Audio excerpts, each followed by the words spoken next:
My name is Stella Monroe. I'm 29 years old, and on New Year's Eve, I learned exactly how little blood can mean inside a family that only respects what it can use. Dinner had barely started when the gifts came out. Glossy boxes stacked beside the tree, ribbons catching the chandelier light while everyone smiled like we were starring in some perfect holiday memory. I should have known better than to hope. I sat there with my hands folded in my lap, watching package after package get passed around the table. Each name called with warmth, each smile answered with applause, and with every gift, my chest tightened because mine never came. Then it did. My mother picked up a long, cream-colored box, looked straight at me, and slid it past my plate without slowing down. She placed it in my brother's hands instead. He grinned before he even opened it. I looked at her, waiting for the correction, the explanation, the smallest sign that this was a mistake. She didn't blink. "There's nothing for someone who contributes nothing," she said like she was commenting on the weather. My father didn't even raise his eyes from his glass. "We tolerate you. That's about it." My brother laughed under his breath and leaned back in his chair like he had won something. "You don't belong here," I smiled then. Not because I was hurt, not because I forgave them. I smiled because in that exact moment, something inside me went cold and clear. I pushed my chair back, stood up, put on my coat, and walked out before anyone could mistake my silence for weakness. 2 days later, at exactly 7:00 the morning, I left a sealed box on their front porch, rang the bell, and disappeared before the door opened. When my mother looked inside, she screamed. I did not cry in the car. That was the first thing I gave myself when I left that house. No tears, no shaking hands, no fantasy that they would call me before I reached the end of the street. Snow traced thin white lines along the windshield, and the heater blew against my face while the words replayed with surgical precision. "Contributes nothing. We tolerate you. You don't belong here." People think humiliation is loud, but the worst kind is quiet. It settles into your bones and starts arranging old memories into a pattern you can no longer deny. By the time I got back to my apartment, I wasn't thinking about one dinner. I was thinking about 20 years of being useful but never valued. I was thinking about school concerts where no one came because my brother had a game. About college weekends I spent home from campus rebuilding inventory sheets for the family company while he took clients out on Dad's card and came home praised for being naturally gifted. I was thinking about the year my father's shipping business nearly collapsed, and I postponed graduate school to keep it alive. I renegotiated vendor contracts, handled customs delays, rebuilt staffing schedules, cleaned up payroll errors, and covered cash flow gaps with my own savings more times than anyone knew. I did the work in silence because I thought loyalty earned a place. It doesn't. Not in a house where your role is decided before you speak. Their company wasn't really my father's anymore, though he still liked to say it was. He was the face. My mother Patricia played keeper of appearances, hostess of every holiday, guardian of the family myth. My younger brother Caleb had the title, the office, and the praise, but I was the one who knew which accounts were bleeding, which clients were about to leave, which warehouse staff could be trusted, which loan covenants were hanging by a thread, and which signatures had been made in panic after midnight to keep the bank from locking the doors. I knew because I had done the work. I knew because when everyone else slept, I was still answering emails under fluorescent light with reheated coffee beside me and a payroll calendar open on my lap. Around midnight, my phone vibrated. No apology, no explanation, just a message from Caleb in the family group chat with a photo of the watch Mom had handed him across my plate. Caption: Snorts. Guess hard work pays off. My father reacted with a thumbs up. My mother sent a champagne emoji. I looked at the screen, then at the rows of binders lining the wall opposite my desk. Contracts, ledgers, compliance reports, account histories. Every invisible year of my life had paper behind it. I stood up, crossed the room, and began pulling boxes down one by one. If they wanted to call me nothing, then I would show them exactly what vanished when nothing walked away. That was the first hour of January 1st. By dawn, my apartment floor was covered in files, legal pads, sticky notes, old tax folders, and printouts of emails I had once archived because I thought protecting the company meant protecting my family. By noon, I understood something I had been too loyal to admit. If I left quietly, they would rewrite my absence as failure. If I stayed and begged, they would enjoy it. The only option left was to make the truth expensive. At 10:00 that morning, I met the only person in my life who had ever looked at me and seen the difference between strength and obedience. Her name was Layla Brooks, and she had been my friend since college. Sharp-minded, impatient with nonsense, and almost offensively good at hearing what people were trying not to say. The cafe was half full, windows fogged from winter air and espresso steam, but I barely tasted my drink. I told her everything from the gift to the group chat to the years I had spent carrying a business that would never put my name on anything important. I expected anger from her. What I got was worse and better at the same time. Clarity. She listened without interrupting until I was done. Then she said, "Stop calling it family when what you mean is a private system built around your silence." I actually laughed once at that. Not because it was funny, but because it landed so hard. She leaned forward and asked me the question no one in that house had ever asked. What do they lose if you are no longer available?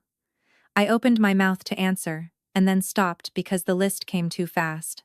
My father would lose operational continuity within a week. My mother would lose access to the polished version of reality I kept manufacturing for clients, staff, and relatives. Caleb would lose the illusion that his title meant competence. The bank would lose its favorite point of contact. 3 major customers would lose the only person they trusted to fix problems before they escalated. The auditors would lose the employee who quietly translated chaos into order every quarter. And if the wrong files left my control, my family would lose something even bigger than convenience.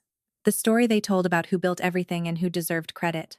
Layla stared at me while I spoke, then sat back slowly. "So, this isn't about revenge because they hurt your feelings last night," she said. "It's about consequences because they spent years standing on your back and calling themselves taller."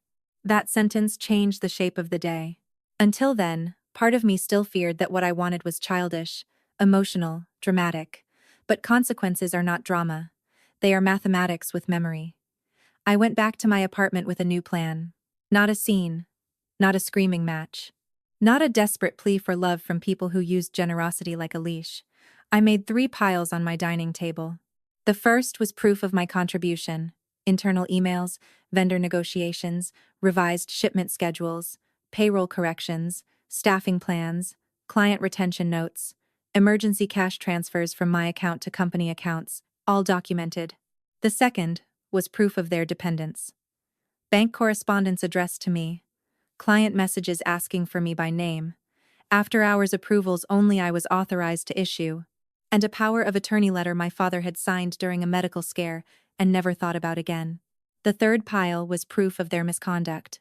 Caleb's unauthorized withdrawals disguised as sales expenses, my mother's manipulation of vendor reimbursements into her household event budget, and my father's habit of signing optimistic revenue certifications after I had warned him the numbers were shaky. I wasn't planning to destroy them with lies. I was planning to stop protecting them with truth. By evening, I had called a lawyer I had consulted once before after a dispute with a supplier. I also emailed 2 clients from my personal address, not to expose anything, just to let them know I would no longer be handling operations after the holiday unless new terms were established in writing. I scheduled the messages to send later. I scanned every page that mattered. I labeled every file. And when midnight turned January 1st into January 2nd, I had assembled a small cardboard box containing the first fracture line in the life they thought they controlled. Inside it went a set of master office keys, a company access card, a notarized resignation letter, copies of my reimbursement records, a USB drive, and 1 envelope addressed to each of them individually. I wasn't finished yet, but for the first time in years, I was no longer improvising survival. I was writing terms. I spent January 1st building the thing my family had never expected me to build. Distance with structure. People romanticize breaking free like it happens in one dramatic moment, but the truth is less cinematic and more dangerous. Freedom begins in paperwork. By morning, my lawyer had reviewed my resignation letter and the accompanying notice demanding reimbursement for personal funds I had advanced to the company over 31 months. The amount was large enough to make anyone sweat, but not invented, not inflated, not emotional. Every transfer was backed by a statement, every emergency payment documented, every expense categorized. If my father wanted to call me ungrateful, he was free to do it in writing. I also reviewed the trust documents my grandfather had left behind years earlier. He had never openly favored me, but he had noticed more than the others realized. Buried in the paperwork was a minority equity position set aside for me when I turned 25, never properly transferred because my father needed time to restructure. I had let it go then because I was exhausted and still gullible enough to believe the delay was administrative, not strategic. But the documents were valid, and once my lawyer saw them, her entire tone changed. I wasn't just an overworked daughter with receipts. I was a shareholder they had deliberately sidelined while using my labor to preserve the value of the very company connected to my inheritance. That was no longer a family slight. That was leverage. By noon, I had done something I should have done years ago. I called the bank relationship manager, directly using the authority still attached to my name. I did not accuse anyone of fraud. I did not make threats. I simply informed him that I was resigning from all operational roles effective immediately, that I would no longer serve as emergency guarantor on short-term supplier stabilization notes signed during the prior year, and that all future representations about operations should be directed to company leadership without reliance on my prior verbal assurances. The silence on the line lasted long enough to tell me he understood the danger without my spelling it out. He asked if the company was still stable. I answered carefully. That depends on how much of stability you thought was me. Then I drafted the 3 letters for the box. My mother's letter was the shortest, and somehow the cruelest, because it did not insult her once. I listed the holidays I had funded when cash was tight, the caterers I had paid, the gifts I had purchased and labeled, the checks I had covered when her hosting budget exceeded reality, and the exact amount of my salary she had convinced me to defer for the good of the family. At the bottom I wrote, "You said there is nothing for someone who contributes nothing. Enclosed is a record of what nothing paid for." My father's letter was colder. I summarized my resignation, referenced the attached reimbursement demand, and informed him that if my equity interest continued to be withheld, legal remedies would follow. Caleb's envelope held copies of 4 expense reports, security logs from the warehouse, and a screenshot of a casino charge he had disguised as client entertainment. On the last page, I wrote, "You were right. I do not belong where incompetence gets rewarded and work gets buried." In the afternoon, I drove once past my parents' house, not to go in, not to hesitate, just to look. The Christmas lights still hung along the porch, blinking red and white over a house that had fed on appearance my whole life. Behind those walls lived my father, Daniel Monroe, who loved control more than truth. My mother, Patricia Monroe, who measured family in hierarchy, not care. And my brother, Caleb Monroe, 31 years old, and still convinced that confidence counted as talent. For years, I thought naming them honestly would make me disloyal. Instead, it made me precise. At Sex, Tolva, M. On January 2nd, I taped the letters into place, set the keys and card on top of the documents, slid the USB drive beneath them, and closed the lid. The drive held copies of everything essential: client dependency logs, reimbursement history, internal correspondence, and draft notices prepared for counsel if they tried to lock me out or smear me publicly. It was not a bomb. It was simply the truth organized well enough to explode on contact. At 7:00 a.m.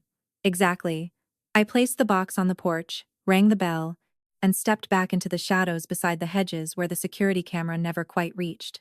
I heard footsteps, the deadbolt, the opening of the door, and then my mother's voice, still rough from sleep. She bent, lifted the lid, and the first sound she made wasn't a word. It was a sharp, involuntary noise, like someone had touched a live wire. Then came the scream. "What is this? No, this can't be happening." My father appeared right behind her, taking the papers from her hands with the irritated impatience of a man certain any problem would shrink if he glared at it hard enough. It didn't. He looked at the bank notice copy, then the reimbursement totals, then the resignation letter, and all the blood seemed to leave his face at once. "Call her," he snapped, but his voice cracked in the middle. Caleb came last, yawning at first, then reaching for his envelope with lazy annoyance. He opened it, scanned 2 pages, and went pale so quickly it was almost elegant. None of them looked toward the street. None of them saw me. I stood in the winter dark and watched the first honest expression that family had ever shown me: fear. They called 18 times before 8:30. I didn't answer a single one. By 9:00, My father had switched to voicemail. Each message more controlled than the last, which meant panic was climbing. The first demanded an explanation. The second called me emotional. The third said we should handle this privately before unnecessary people become involved. The fourth tried a softer tone and asked me to come in for coffee so we could reset the misunderstanding. By the seventh message, he was no longer pretending dignity. He needed me. That knowledge should have felt satisfying. Instead, it felt clarifying. Power sounds different when it finally stops pretending to be love. At 10:00, I received confirmation that the scheduled client notices had been delivered. They were professionally worded and narrow in scope. I was stepping away from operational duties. Any future coordination should be directed to company leadership. Pending service issues would require formal confirmation from management. Nothing defamatory, nothing theatrical. But to 3 major customers who had learned over the years that management meant me, the message landed like an earthquake. Within half an hour, one client responded asking whether the January port issue would still be resolved on time. Another wanted assurance that the refrigerated shipment route revision I had proposed would remain in place. The third requested a direct conversation, given your central role in prior recoveries.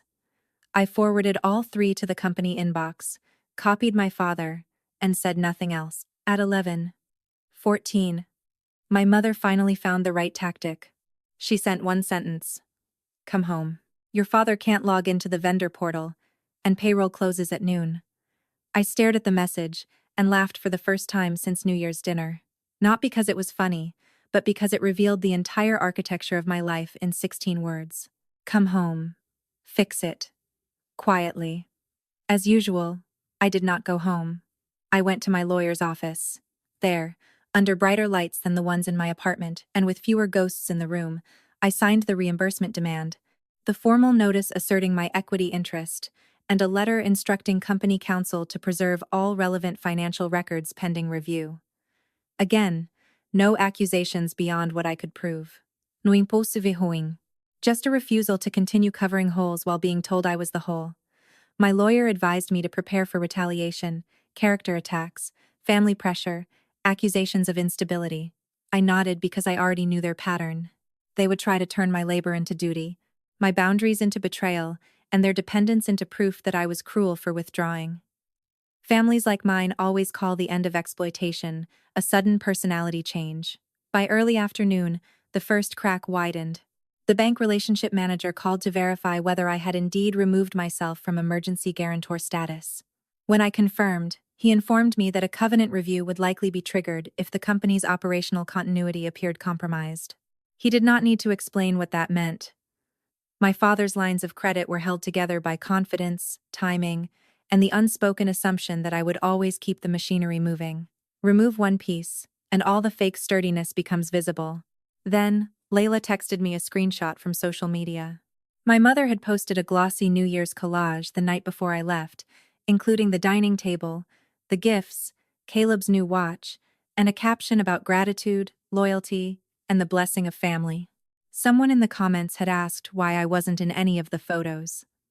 Before my mother could answer, Caleb had replied, "Not everyone earns a seat at the table." Layla asked whether I wanted to expose him publicly. I told her no. Public humiliation was too easy. I wanted them to feel the collapse from the inside, where all the pretty language in the world could not keep a system alive. At 3:40 p.m., I got the message I had been expecting. Not from my father, not from my mother, from the company controller, a woman named Sandra who had worked there 20 years and knew exactly how much I did even when she pretended not to notice. Her text was simple.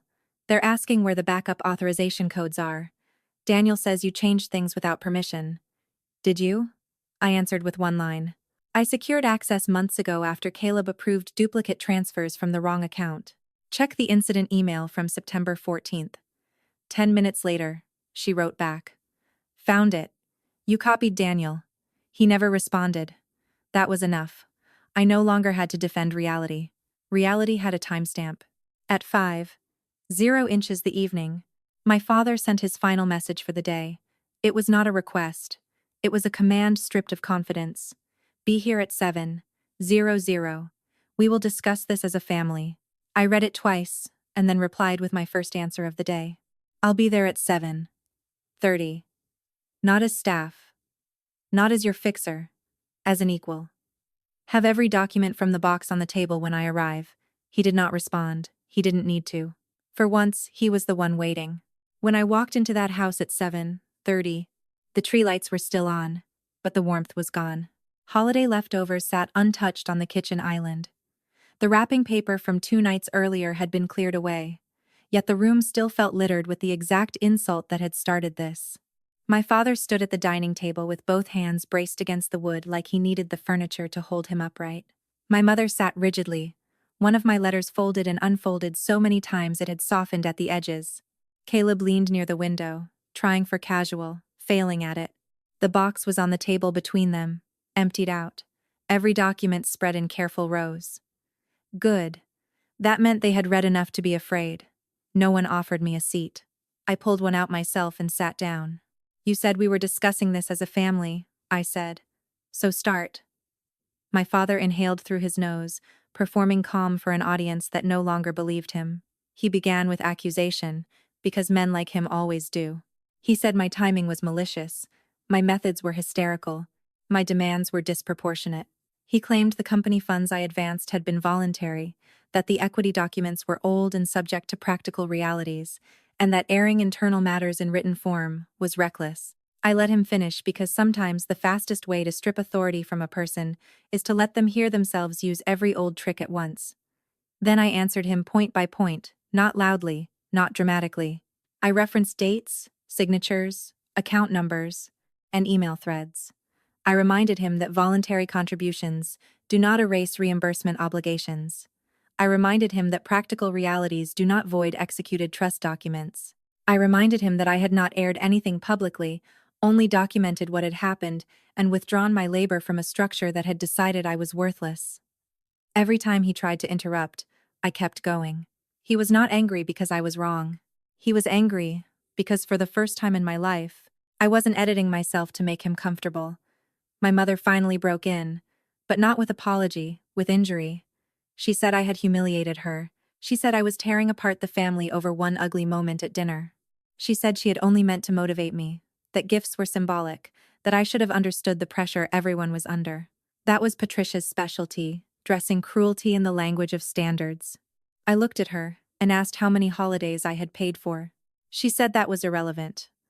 I asked who ordered the catered food for Thanksgiving when the company account was frozen.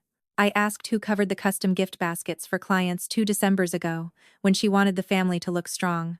I asked who deferred salary 3 separate quarters, because my father said cash flow would stabilize next month. She didn't answer because she couldn't, so I answered for her. Then I repeated the sentence from her letter. You said there is nothing for someone who contributes nothing. I brought records because memory seems selective in this house. Caleb tried to shift the room back into his preferred shape. Mockery. He smirked, shrugged, and said that none of this changed the obvious. I had always been bitter because I couldn't handle that our father trusted him more. He called me controlling. He said I liked being needed because it made me feel important. There was a time when those words would have cut deep because they were built from fragments of truth twisted into a weapon. Yes, I had liked being needed, because needed was the closest thing to loved that house ever offered me. But I was done confusing the two. I slid his expense reports across the table until they hit his hand. Then I placed the security logs beside them. Then the screenshot of the casino charge. The smirk vanished so completely it was almost adolescent. I didn't come here to compete with you, I said. I came here because you built your confidence on work I was doing and mistakes I was hiding. He opened his mouth. I kept going. The late-night warehouse incident in August? I handled it. The client you bragged about keeping in October? I negotiated the extension after you missed the call. The inventory discrepancy you called a software glitch? It was your unauthorized transfer, and I covered it because Dad begged me not to damage the family. My father's head snapped toward him then. Not because he had never known, but because he hadn't known which fires I had already put out. That was when Caleb made his worst mistake. Cornered men often reach for the oldest cruelty available, and he had one ready. He laughed once, thin and ugly, and said, "You're acting like this company owes you, because you spent your whole life trying to prove you mattered here, but you were never the future. You were just the dependable one. My mother shut her eyes. My father said nothing.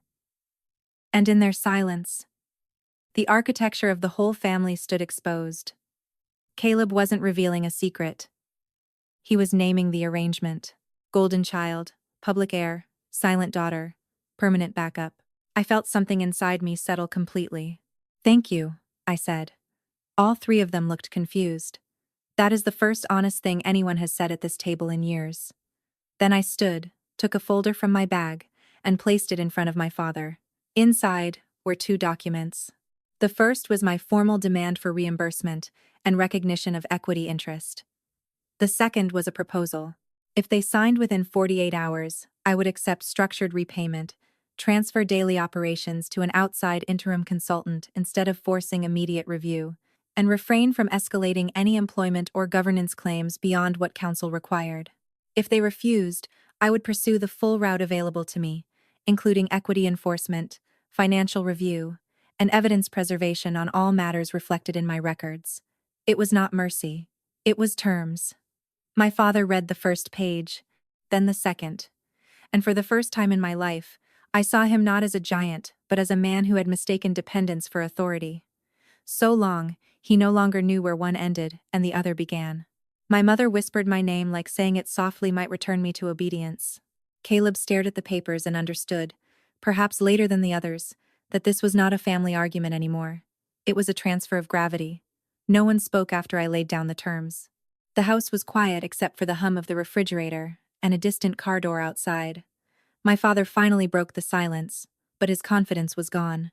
He asked if I was really willing to drag the company into legal review when my own inheritance depended on its value. I told him he was finally learning the difference between value and control. If something is rotten, pretending it is whole only makes the damage worse. My mother started crying and said families should not keep score. She said I was punishing them and forgetting everything they had done for me.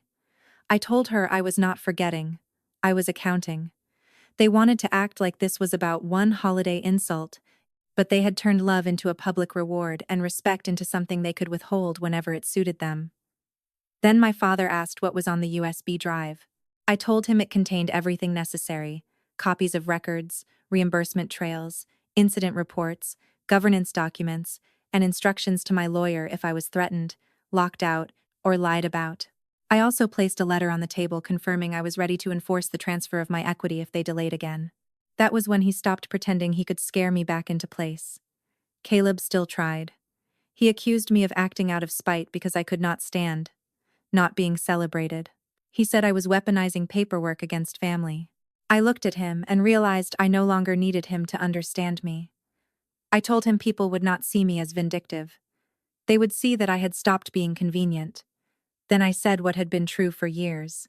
I told him about every mess I cleaned up behind him, every client I had reassured after he failed, every solution I had written that he later got praised for in public. I let him think he was above me because I was too busy holding the floor up beneath him. That hit harder than anger.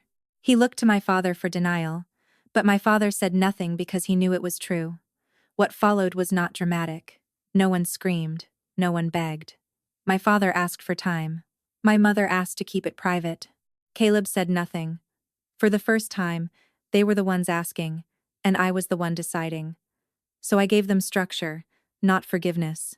They had 48 hours to sign the agreement, recognize my equity, repay what was owed, and hire outside operational oversight. If they did, I would step back and let professionals sort out what could be saved. If not, I would enforce everything. At the door, I turned back once and saw them clearly. My father trapped by documents, my mother holding proof of the labor she had dismissed, and my brother realizing applause was not the same as competence. I told them I did not belong anywhere my work was erased, and my dignity was the price of staying. 48 hours later, they signed. Not because they loved me, but because facts had weight and my absence had cost. My equity transfer moved forward, an outside consultant took over operations, and I launched my own advisory firm that spring. The company survived, but smaller and under closer watch. The next New Year's Eve, I bought myself one gift, a fountain pen. I used it to sign the first contract for the business, with my own name on the door. For the first time in my life, celebration did not feel like begging for a place. it felt like keeping one. Our team at Pro Revenge Stories is committed to creating meaningful and engaging stories that entertain, while also sharing valuable life lessons. We want to make it clear that this story is entirely fictional and is created for educational purposes with the goal of bringing thoughtful and inspiring messages to our viewers. After hearing this story, which character did you like the most, and why? Also, what kind of story topic would you like to see next on Pro Revenge Stories?